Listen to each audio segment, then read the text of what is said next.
I'm John Peters, and this is our bus. We're off to Watchtowers and the museum in Los Angeles. Come join us. You're our videographer today? Well, I am so glad you're here, Tom. How you been? I've been okay. Just shooting a lot of video. All right. So did you see this seat back here? The seat right there. Yeah, to your right there. The microphone is you. Okay, everybody, are you ready to do a quiz? It's the African American Heritage Club quiz for the bus. So I'm going to pass these out. Ash told me I had to sit down. He thought I looked unsteady. Yes. So we'll pass this out, and I have pens if anybody doesn't have pens. So let me pass these out now. Check out all the beautiful snow as we're driving by. Okay, if you look to the right, you can get a better look at the stadium. Look to your right. That's SoFi Stadium.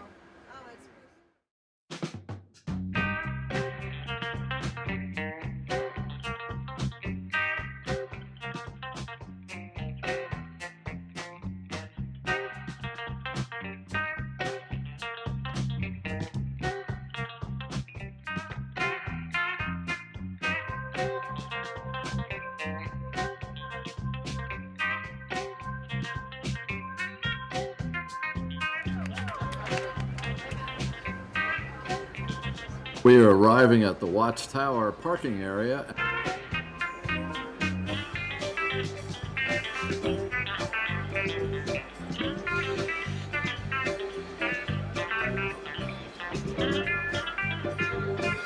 And when we get out of the bus, to our right is the garden studio. It is closed today due to rain, but we can see through the gates and look at the turtles.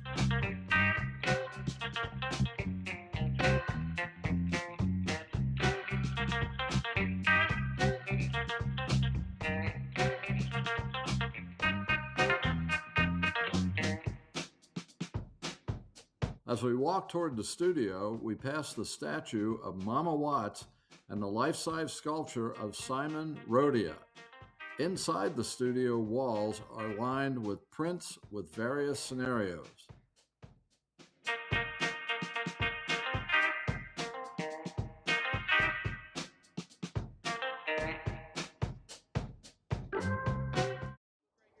Well, we're here at the Watchtowers in Los Angeles, and behind me are what is commonly called the Watchtowers. And they were constructed, it took 33 years from start to completion, and even at the end of 33 years, it still wasn't quite completed. The immigrant who came from Italy was named Sabata Rodia, and he took an Americanized name called Simon. And he put this together with objects that were around the location here. Broken bottles. In fact, some of the bottles are green. Some of them have still some of the labels on them. 7-Up, Canada Dry, different types of bottles. The children in the area brought him a lot of the items that he used to construct these towers. And they're all connected. What's interesting is when you go to the far end of what's behind me, you will see when you look back in the direction that I'm looking right now, that it's really a boat. And he designed it as a boat, and the towers are really the sails to that boat. Really an interesting concept. There was no design. He had no architectural plan. He was a tile mason, and he just built this on his own to pay tribute to America, the country that he loved. He left here shortly after 1954 and moved up to, I believe, the Modesto area, and he died a couple of years later. But here we are at the Watchtowers, right here in the Watts section of Los Angeles, California.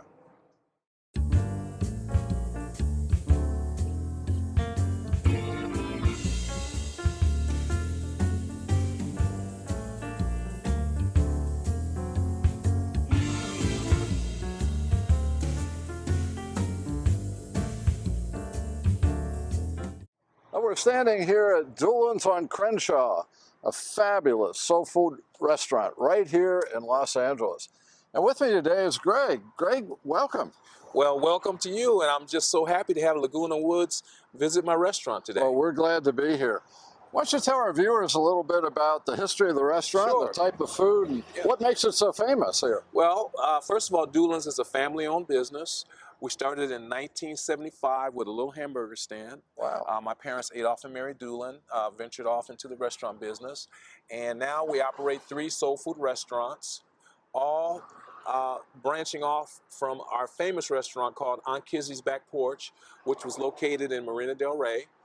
We now operate 3 Doolin's soul food restaurants, and we're here at the Crenshaw location.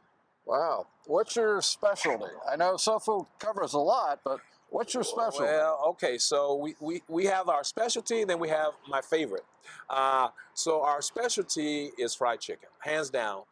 Fried chicken is our #1 seller. My favorite, however, is the meatloaf. And I know that's not a very fancy dish, but that's what my mother used to make, and I just love it. That's actually what I'm getting today. It's the meatloaf. Oh, I've already well, put that hey. in, so I'm glad that Yeah. that's your favorite. Well, you're eating the owner's favorite today. All right, that's just great. That Yeah. really is. So how big is the restaurant? How many employees? So this location I opened in 1992, and we're standing in front of the newly remodeled Doolin's. I did a complete remodel of the exterior and the interior, and we reopened in January of 2024. We currently have about 30 employees, give or take, and you know, I've been in the same location, you know, for over 30 years. Wow, that's really good. Yeah. About how many items on the menu? Well, it's funny you should ask that because we did a photo shoot of our menu a couple of days ago, and I was amazed at how many items we have on the menu. We probably have about 50 items on the menu, but a lot of those items are served in combination of dinner plate combinations, and so when you combine everything, it's not so much, but we have a lot of things that we serve. Well, I see you had okra on your menu, and I've eaten a lot of okra in Alabama when I was traveling through that area. And mac and cheese, you have a variety of stuff here. So we serve all the traditional Southern dishes, all the things that folks grew up eating in the South. Everything from mac and cheese, collard greens, my favorite, candied yams, corn, okra, and tomatoes, of course, black-eyed peas, red beans and rice. And one of our more popular items is our cornbread dressing or our cornbread stuffing. Wow. Some of the proteins that we serve are our turkey wings, which are very, very popular. I mentioned our fried chicken, but we also do baked and smothered chicken. Smothered chicken is very, very popular. It's fried chicken. You cover it in gravy. You put it back in the oven, let it simmer for about 20, 25 minutes, and then it's nice and tender. Very, very delicious chicken dish. Our barbecue ribs, I don't know why I didn't. Our barbecue ribs are really, really good. They're tender.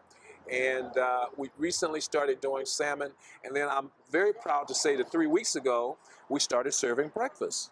So we do a Southern style breakfast with grits and eggs with cheese. And we do a sweet potato waffle that's out of this world. Wow, I've got to try that someday. Absolutely. It's very, very good. Well, I've got 2 of your best items. I ordered the meatloaf and the candied yams, so.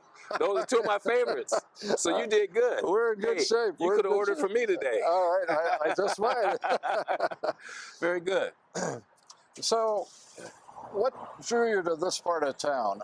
I know that what's affectionately called the Black Beverly Hills is only a couple of blocks from here. Well, I actually grew up in this neighborhood. I grew up maybe 1.5 miles from where we're standing right now. And my family opened our first restaurant not far from here.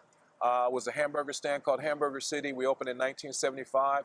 And so we've been operating restaurants and food establishments in this neighborhood, this community for over 50 years.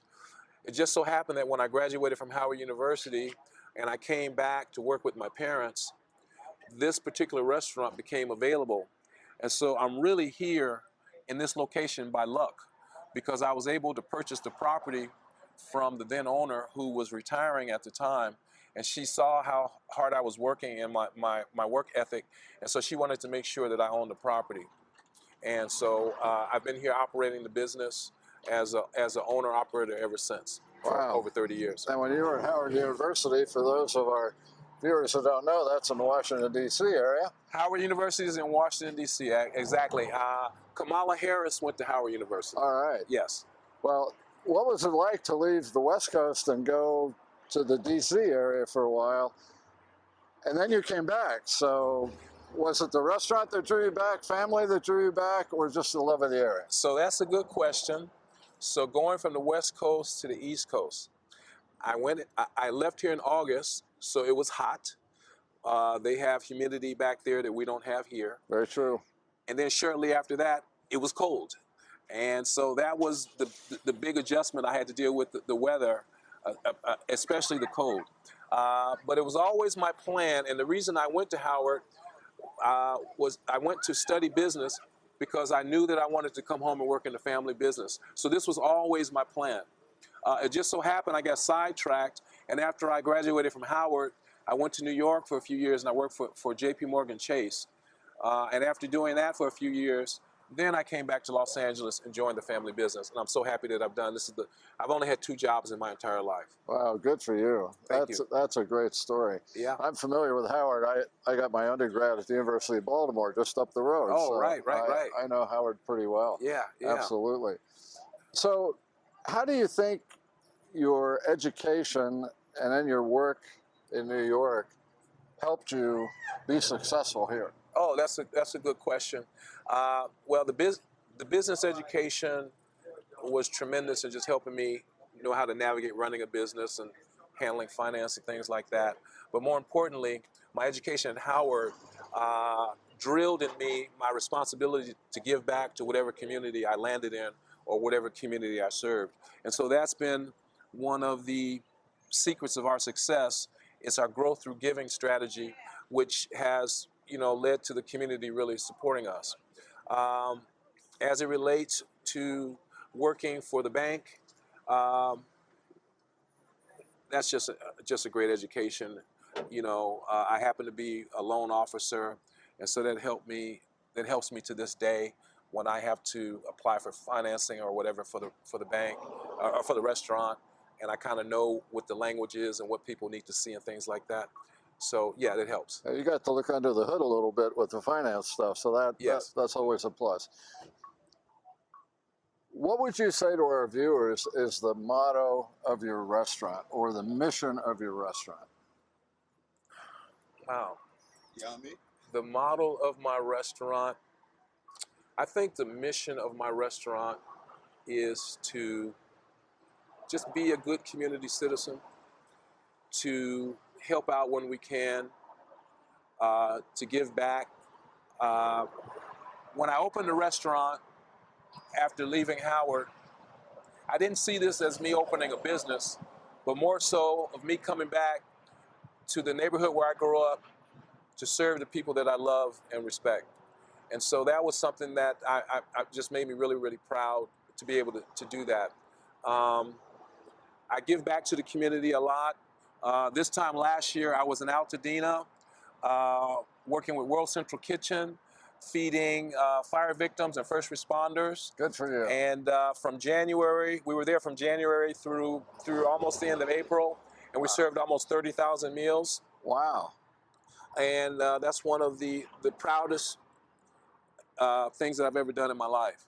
And so I was very happy to be able to contribute on that level. So yeah, I mean, we are a restaurant, we are a business, but we recognize that we have to be a good community citizen and a place where people can come and feel at home, where they can feel respected, and where they can feel love, and we just wrap them up, and it doesn't matter where they come from, who they are. We just welcome everybody and try to make everybody feel at home. And I would imagine that applies to all your restaurants across All of Southern our California. restaurants, and that comes from my father. My father, the late Adolph Doolin, rest in peace, Dad, passed away in 2017. And I tell you, not a week goes by that someone doesn't come up to me and tell me a very heartwarming story about my dad. Oh, that's wonderful. He touched so many lives. He gave back, and he had a habit of walking around and speaking to all the guests at all the tables that were, people that were dining in the restaurant. So he was a very personable guy. And, that's something that I do to this day. And I think that is part of the reason why we've lasted so long. Because the customers know that we care, and they know that we're doing our best. Even on our bad days, we're doing our best. And, I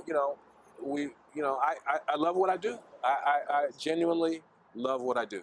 Well, then you never go to work. And when you love what you do, I you never go to work. I That's never right. go to work. Yeah. Well, someone once said that legacy isn't about, say, myself or yourself. It's about preparing the next person to carry on what we've been doing. Right. And it sounds like your father did just that. And you're living proof of that. Yes, he ignited a determination in me and a love in me of business ownership, entrepreneurialism, and I just love it, and it's something that I've tried to instill in my children, my two children, and they're business owners in their own right, and it's just something that's been passed down from my great-grandfather, who migrated from Missouri to Luther, Oklahoma, and staked a claim during the Oklahoma land run in 1889. Wow. And was able to secure a 160-acre farm for the family. Had 14 children, one of whom was my grandfather. That grit, that resiliency, and determination is just something that's just inbred in us, and that's just something that I guess by default I got a little of that, right? Well, you got good DNA, if that's what it is. Absolutely. I definitely have good meatloaf. Yes, you do. And candy yams. And candy And yams, candied which yams. you will see soon enough. All right. Uh-huh. What's the future of the restaurant business? Or your restaurant business, not just industry-wide, Well, but just yours. I've been doing this for over 30 years, so I'm looking at life after the restaurant at this point. We have the Olympics coming up in 2028, and my goal is to go through the Olympics and to participate on a food service level as much as I can. And then after that milestone, then I'm going to be trying to decide what I'm going to do when I grow up, with the rest of my life. So, we are talking to people and looking at the next generation coming in and sort of keeping things going. And, that's kind of what I'm thinking right now. But, again, we're getting ready to expand to other cities. Oh, great. We're preparing to open a ghost kitchen in the Pasadena area. Hopefully next month. We're actually going to Pasadena tomorrow to practice that. And we hope to create a vehicle to be able to service cities outside of Los Angeles on a mobile basis. And then we're also started putting our food in grocery stores. And so we have heat and serve meals in Vallarta Market, and we're in one store right now. They want us to go in more stores, and so we're ramping up so that we can do that as well. So that's kind of what the future looks like. It's very bright. I'm very excited about it. Very aggressive, too. I applaud you for that. Oh, thank you. Thank you. That's really looking ahead. You've got succession planning on your plate. You've got new development, new products, new businesses, new venues. Yeah. You're a busy guy. I'm a busy guy. Busy. I get tired just thinking about it. Well, that's okay. Keep going. Yeah. Well, Greg, thank you so much my pleasure. joining us today. It's really been a pleasure and an honor to be here. I really appreciate your group coming out and supporting the business. I think we have over 50 people inside eating right now. That's correct. And it's a nice shot in the arm for my business. And so you guys are welcome anytime. Well, we appreciate that. My and pleasure. thank you for your time. I love it. We know how busy you are. Oh, I love it. Okay. All right. So let's get that meatloaf. All right, let's go. All right.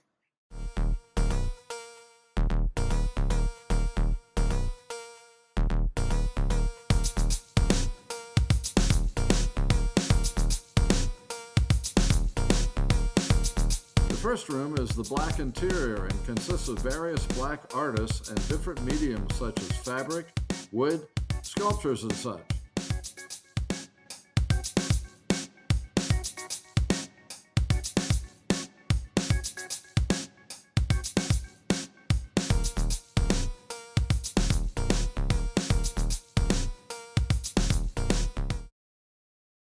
Another room has a video by a black filmmaker on her memories of growing up in the South. Like I'm almost home. And it's by the filmmaker J.J. Anderson. Is anyone familiar with who that is? No, she's a Los Angeles-based filmmaker, writer, and producer.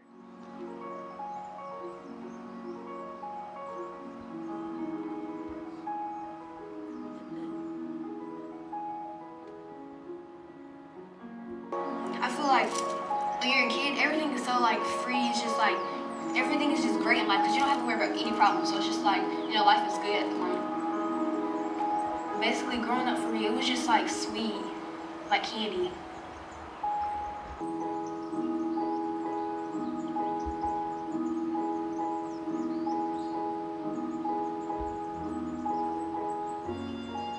Mostly me and my two cousins. We all used to be together like 3 piece in a pod. We used to have this little table. It was like a princess themed table. It was like a square, I should say. And it came with like 3-4 chairs maybe. And my grandma would set up tea parties for us. She used to cook us breakfast. She would cook breakfast in the house and then like bring it out to us. The mosquitoes used to eat us up, like real bad.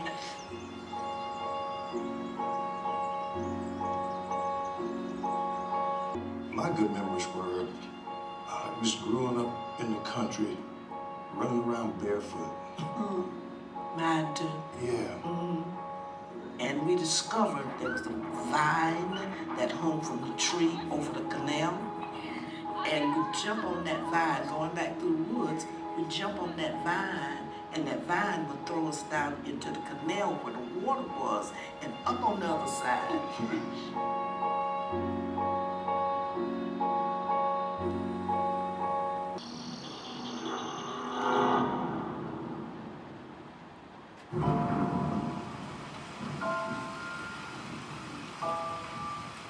I mean, it was cool, you know, everything, everybody family, you feel me, it was good. Everybody took out to look out for each other, but when the storm came, it was like, it moved everybody out. Did their fear make you fear? Of course. So did you feel any anger? Or were you old enough? I don't know if I was old enough to fear anger, but I was old enough to know that something wasn't right. In college, I realized that I'm not just sad. There was something different going on. I was in a place that I could not set my mind to do anything. We all have those awakenings that that this is the issue that really we're having to confront in our lives.